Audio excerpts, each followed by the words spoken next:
oleh Menteri Luar Negeri. Yang pertama ada Malik dari Indonesia, yang kedua Tun Abdul Razak dari Malaysia, yang ketiga Tana Tokoman dari Thailand, yang keempat Narcisco Ramos dari Filipina, yang kelima Esra Jaratman dari Singapura. Selanjutnya, tujuan berdirinya ASEAN yaitu mempercepat pertumbuhan ekonomi dan kemajuan sosial budaya. Yang kedua, memajukan perdamaian dan stabilitas kawasan. Yang ketiga, meningkatkan kerjasama di bidang iptek, pertanian, dan lainnya. Yang keempat, memelihara kerjasama dengan organisasi internasional. Yang kelima, meningkatkan stabilitas bidang politik dan keamanan. Selain itu, lambang ASEAN. Kalian pasti sudah tahu ya gambar lambang ASEAN ini. Kenapa berbentuk seperti ini? Di dalamnya ada 10 batang padi yang terikat jumlah batang berdasarkan jumlah anggota ASEAN, yaitu 10 negara. Menggunakan padi karena mayoritas penduduk ASEAN menjadikan padi sebagai makanan pokok. Selanjutnya, kita artikan dari warna kuningnya dulu. Itu menandakan, menggambarkan kemakmuran dan kesejahteraan negara. Yang kedua, latar belakang yaitu diberi tanda warna merah, berani dan dinamis.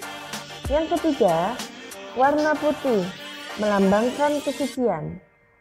Selanjutnya, warna biru, lambang perdamaian dan keamanan. Lingkaran, lambang persatuan dan kesatuan antar negara. Selanjutnya, keanggotaan ASEAN, yaitu yang pertama mendirikan ASEAN, Filipina, Indonesia, Malaysia, Singapura, dan Thailand. Kemudian disusul Brunei, Vietnam, Laos, dan Myanmar, serta Kamboja. Letak sekretariat atau gedung ASEAN pertama kali hasil rapat dari KTT, yaitu Konferensi Tingkat Tinggi di Bali, menyetujui berkedudukan di Jakarta. Indonesia berperan sebagai ketua ASEAN pada tahun 1976, 2003, dan 2011. Selanjutnya, peran Indonesia bidang ekonomi di lingkup ASEAN. Indonesia sepakat mewujudkan kawasan perdagangan bebas ASEAN melalui tarif preferensi efektif bersama. Indonesia masuk menjadi anggota APEC, ikut menyukseskan visi ASEAN 92. Berperan aktif dalam Akta ASEAN Free Trade Area.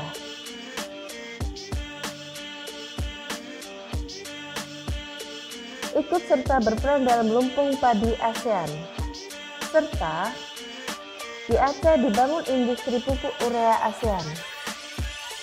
Berikutnya yaitu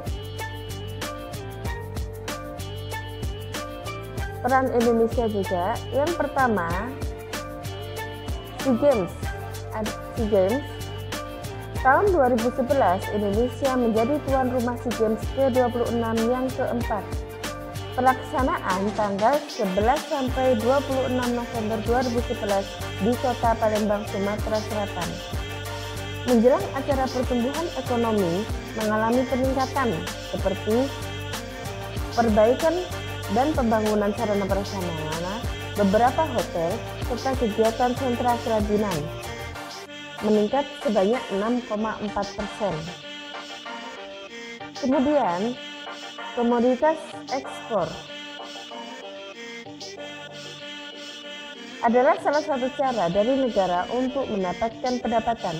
Komoditas ekspor hasil hutan Indonesia seperti kayu lapis, bubur kayu, dan kertas. Yang kedua, hasil perkebunannya kelapa sawit, tembakau, kopi, karet, teh, dan tebu. Kegiatan mendatangkan atau masukkan barang dagangan atau komoditas dari luar disebut impor. Sedangkan dagangan dari luar negeri ke dalam Indonesia disebut ekspor.